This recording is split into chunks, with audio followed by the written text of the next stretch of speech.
Assalamualaikum warahmatullahi wabarakatuh. Selamat siang semuanya. Kami dari kelompok 3, Manajemen Strategi, akan mempresentasikan tentang strategi bisnis layanan Health and Beauty Store dalam peningkatan kinerja retail farmasi PTX. Sebelumnya perkenalkan, saya sendiri Suci Arya Sarevianti. Saya akan didampingi rekan saya, Andi Sri Wahyuni Tamrin, dan Mega Anggun Chandra Dewi. Selanjutnya kami akan mempresentasikan makalah. Selamat pagi, Bapak Ibu sekalian. Perkenalkan kami dari kelompok 3. Saya Andi Sri Wahyuni Tamrin bersama rekan saya Suci Arya Skarevianti dan Mega Anggun Chandra Dewi. Pada kesempatan ini kami akan mempresentasikan tugas manajemen strategi dengan judul Strategi Bisnis Layanan Health and Beauty Store dalam peningkatan kinerja retail farmasi PTX. Baik, kita masuk ke bab 1, pendahuluan. Pertama, latar belakang dan masalah. Retail farmasi modern PTX ini mengalami tren penurunan omset sejak tahun 2019 dan bahkan gagal mencapai target bisnis di tahun 2022. Artinya, strategis bisnis yang berjalan selama ini belum mampu menghasilkan kinerja sesuai dengan yang diharapkan manajemen. Untuk menjawab persoalan ini, kami menggunakan pendekatan manajemen strategi secara bertahap, yaitu input state, meninjau kondisi internal dan eksternal perusahaan, matching state, melakukan analisis SWOT, dan discussion state, menetapkan prioritas strategi melalui matriks KSPM. Dan sebagai gambaran awal, hasil akhir dari analisis kami merekomendasikan agar PTX menerapkan strategi integrasi dengan solusi paling mutlak, yaitu membuat weekly promo yang lebih masif dibarengi dengan action plan yang konsisten. Ini akan kami bahas lebih detail di slide-slide berikutnya. Masuk ke bab 2, pembahasan kasus. Kalau dilihat dari omset PTX dari tahun 2019 sampai 2022, ada 3 gejala klinis bisnis yang bisa kita amati. Pertama, kinerja terbaik justru hanya terjadi di awal pendirian, yaitu tahun 2019, dan omset mencapai 981 juta rupiah. Kedua, terjadi anomali penurunan yang cukup drastis di tahun 2020 dan 2021, turun ke 809 juta, lalu anjlok lagi ke 667 juta. Ketiga, meskipun ada titik pemulihan di tahun 2022 menjadi 924 juta, angka ini masih jauh dari target perusahaan. Kesimpulannya, strategi bisnis yang berjalan selama ini tidak memberikan dampak yang signifikan terhadap perbaikan sales revenue. Untuk membedakan masalah ini secara sistematis, kami menggunakan kerangka analisis manajemen strategis 3 tahap.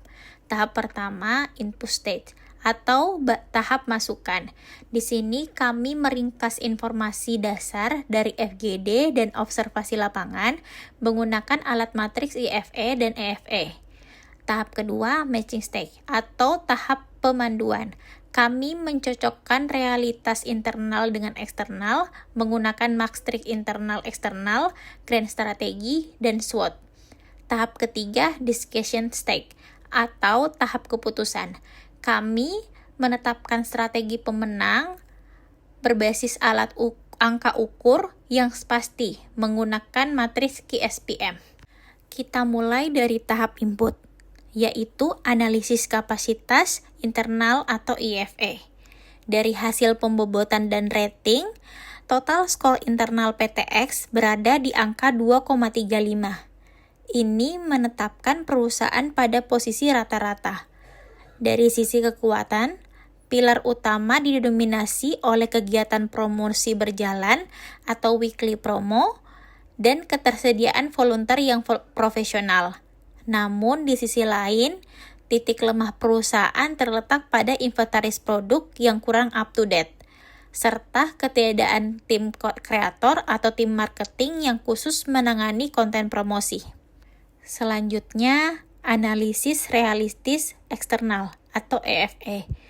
Total skor eksternal PTX mencapai 3,31. Ini menunjukkan posisi yang kuat atau strong dalam merespon lingkungan luar.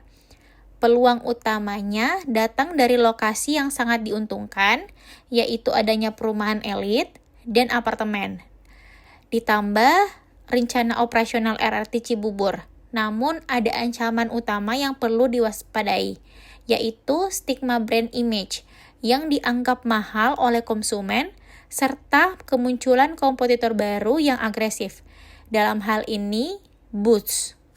Kami juga melakukan analisis lanskap kompetitor menggunakan matriks GPM. Menariknya, di sini kami menemukan sebuah paradoks antara jarak dan dominasi. Meskipun Watson berada pada radius terjauh, yaitu 75 meter dari lokasi PTX, Watson justru menduduki peringkat ancaman nomor 1 dengan total skala 14. Ini membuktikan bahwa kedekatan lokasi bukan lagi faktor yang absolut. Watson memenangkan kompetisi ini murni berkat keunggulan pada 3 pilar utama, fasilitas gedung, harga, dan metode promosi mereka.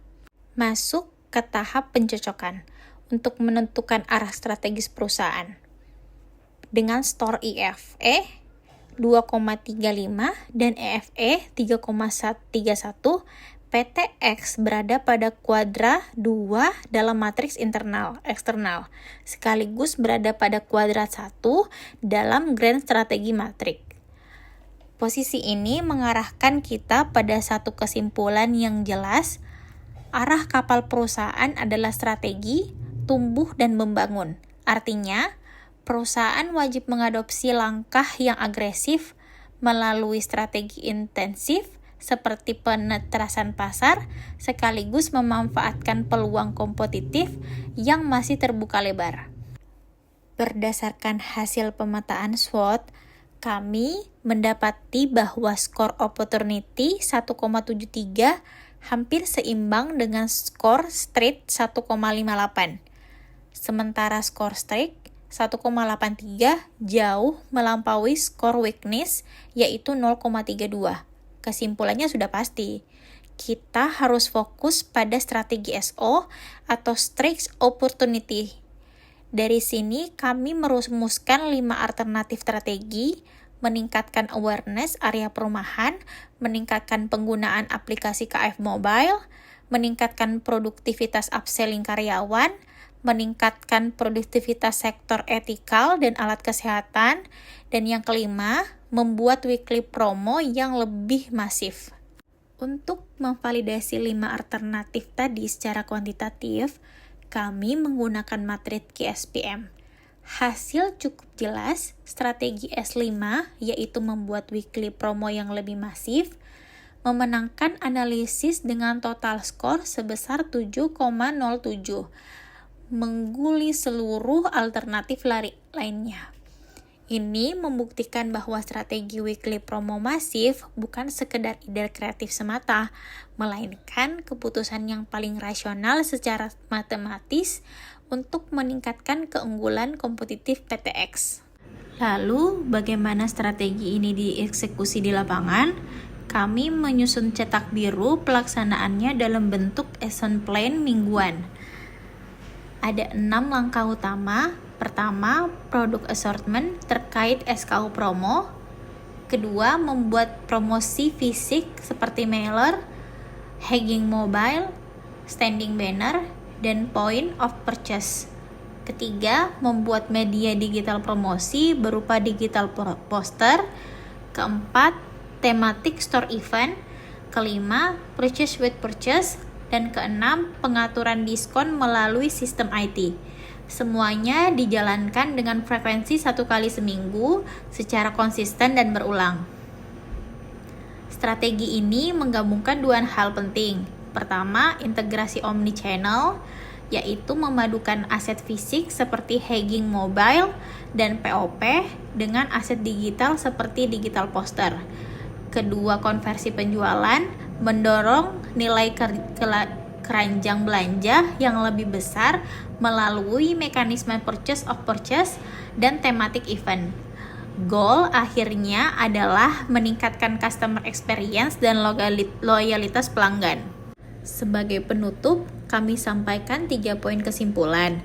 Pertama, dari sistem kapasitas bisnis, PTX sebenarnya cukup kuat dalam merespon peluang eksternal dengan skor EFE 3,31, namun kekuatan ini masih ditahan oleh faktor internal yang berada di posisi rata-rata dengan skor IFE 2,35. Karena itu diperlukan fokus strategi yang agresif sesuai posisi kuadrat tumbuh. Kedua, di sisi prioritas kuadran, analisis SWOT secara definitif mengarahkan perusahaan untuk memaksimalkan kekuatan demi merubah peluang, yaitu strategi strike opportunity.